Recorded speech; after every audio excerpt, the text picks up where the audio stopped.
va, encore. Si vous êtes là, c'est que vous avez décidé de relever le défi proposé par Lis avec moi. Le grand jeu de lecture à voix haute. Eh bien, on va s'amuser. On vous a préparé quelques capsules qui seront à votre disposition pour préparer votre défi. Et je suis bien heureuse d'être celle qui vous accompagnera pour vous guider à travers ce parcours. Je vous présente donc la première capsule. Comment choisir son livre? Pour vous aider, nos amis Brian et Julien ont quelques conseils à partager avec vous. Ça vous intéresse? Les voici.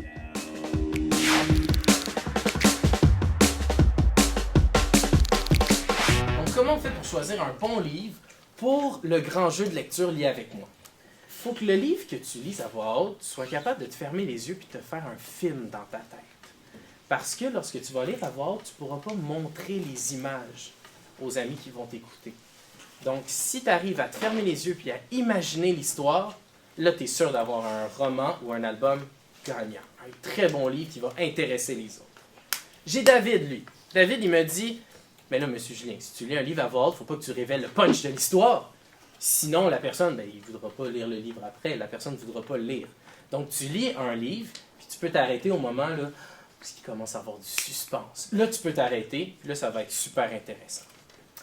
Ensuite, j'ai Angelica.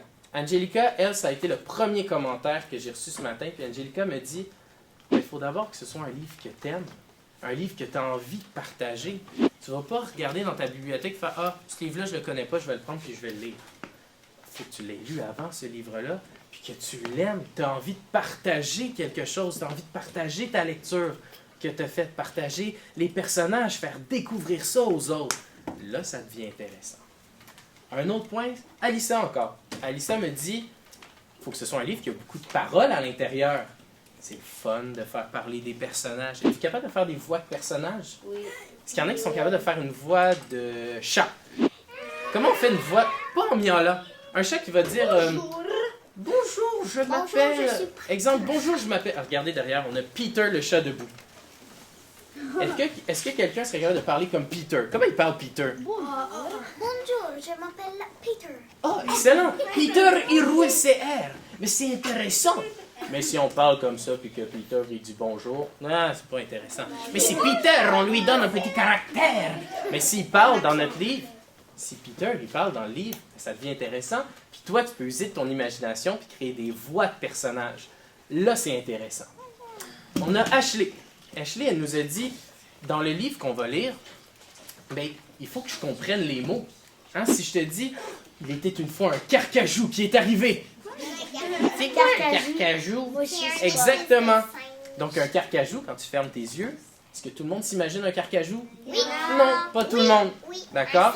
Donc, si tu fermes tes yeux, il faut que tu sois capable d'imaginer l'histoire. S'il y a des mots difficiles dans l'histoire, soit tu les expliques à ton public, ou soit que il faut que tu changes de livre parce que c'est peut-être trop difficile pour le public à qui tu vas le lire. D'accord? Donc, il faut que tu comprennes les mots, toi, puis il faut que tu t'assures que ton public comprenne les mots aussi. On a Daniela. Daniela nous a dit qu'il faut lire un livre à sa pointure. Ça veut dire quoi, lire un livre à sa pointure? Hein, on parle de comme une pointure de soulier. Si je veux un soulier qui est trop petit, est-ce que mon pied va rentrer? Non. Si je veux un soulier qui est trop grand, qu'est-ce qui va arriver? Qu'est-ce qui va arriver si mon soulier est trop grand?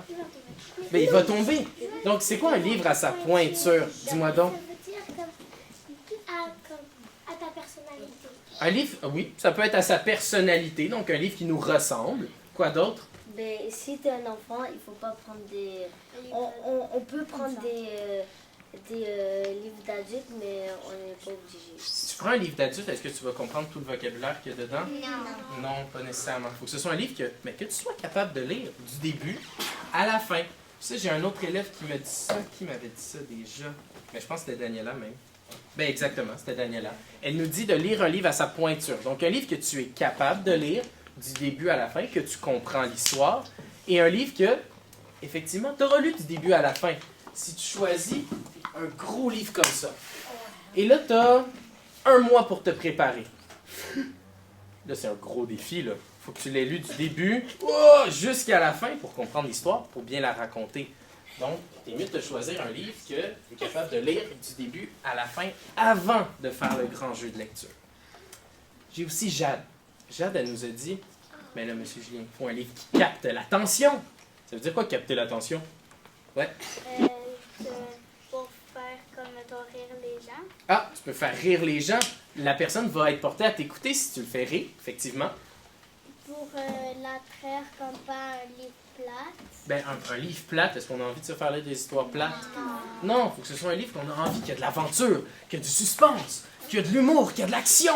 On a envie qu'on soit transporté par la lecture, qu'on arrive dans un autre monde. Ça, c'est très amusant de se faire lire des histoires comme ça. On a Marie-Jo. Marie-Jo nous a dit, parce que nous, dans notre classe, on fait ce qu'on appelle des ateliers d'écriture. Donc, mes élèves deviennent des auteurs, eux, tranquillement. Puis, ils ont appris qu'en écrivant, il faut faire bouger, puis il faut faire parler nos personnages. Si nos personnages parlent pas, puis qu'ils ne bougent pas, ils vont avoir l'air des statues tout le long de l'histoire. Allô, comment ça va? C'est plate, une histoire comme ça. Mais si je fais « Hey, allô, comment ça va? » Ben là, c'est agréable. Là, on se fait transporter dans l'histoire. Donc, si nos personnages bougent, et si nos personnages parlent, ben, ça devient intéressant. Des fois, il y a un narrateur qui raconte une histoire. Est-ce que vous savez c'est quoi un narrateur? Oui. Ouais, c'est quelqu'un qui raconte une histoire. Exactement. Le narrateur, des fois, ça peut être vous-même qui décidez que c'est moi qui raconte l'histoire. Ou des fois, le narrateur, ça peut être un personnage aussi. Un petit vieux qui raconte une histoire. Ça peut être un singe qui raconte l'histoire de ses amis. Ça peut être plein de choses comme ça, mais ça va être intéressant de le savoir.